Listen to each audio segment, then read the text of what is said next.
আপনাদের প্রথম ভোটটি যেন ধানের শীষে হয়। পাশাপাশি আমি 4 নং নারায়ণপুর থেকে যারা রাখার জন্য আমি অভিনন্দন জানাচ্ছি নারায়ণপুর যুব দলের সাবেক সভাপতি বিবিসি বাংলার যে বক্তব্য সেখানে উনি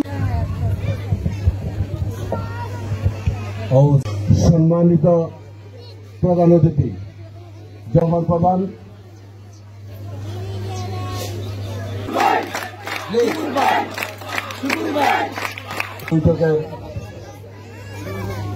তথা জহুর আলমিন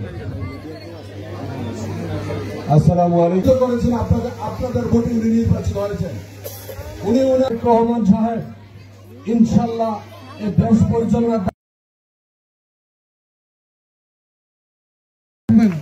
আপনারা একটু বিচার বিবেচনা করে আপনারা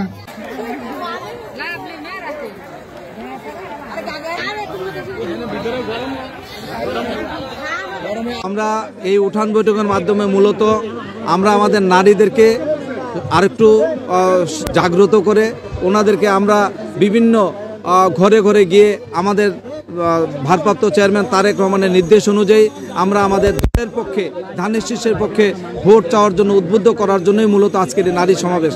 আর নারীদের জন্য ভবিষ্যতে আমাদের দল ক্ষমতায় গেলে কি করব, নারীর ক্ষমতায়ন, নারীর উন্নয়ন, এইগুলি সম্পর্কে অবহিত করার জন্য মূলত আজকের এই আমাদের এই বৈঠক। আমরা আমাদের ধারাবাহিকতা অব্যাহত রাখব। আমরা চেষ্টা করব মতলব উত্তর দক্ষিণের প্রত্যেকটি ওয়ার্ডে এরকম করে একটি নারী সমাবেশ করার জন্য এবং আমরা প্রত্যেকটি ঘরে ঘরে বিএনপির পক্ষে আমাদের নেতা জনাব তারেক রহমানের পক্ষে আমরা আমাদের ধানের শীষের সমর্থনে আমরা নারীদের মাধ্যমে নারী পুরুষ সবাইকে আমরা ঐক্যবদ্ধ করতে চেষ্টা করব। আচ্ছা, আপনারা শুনেছেন আমাদের নেতা জনাব তারেক রহমান সাহেব ইতিমধ্যেই বলেছেন আমাদের দলের কেউ অপরাধ করবে আমরা আমার দলের পক্ষে আমরা সাফাই করব সেরকম চিন্তা আমরা করি না। আমাদের নেতা যারা যাচাই বাছাই করে যারা অপরাধ করেছেন তাদের প্রায় 7,000 লোক ইতিমধ্যে বহিষ্কার করেছেন। তাছাড়াও পুলিশকে উনি বলেছেন যে পুলিশ যেন তাদের বিরুদ্ধে মানে পুলিশিং ব্যবস্থা নেওয়া হয়। আর আপনি যে কথা বলেছেন বাংলাদেশে আমি মুসলমান হিসেবে এটুকু বলবো আল গিবাতু আসাদ্দু মিনাল জিনা, গিবত করা জিনার সমতুল্য গুনাহ।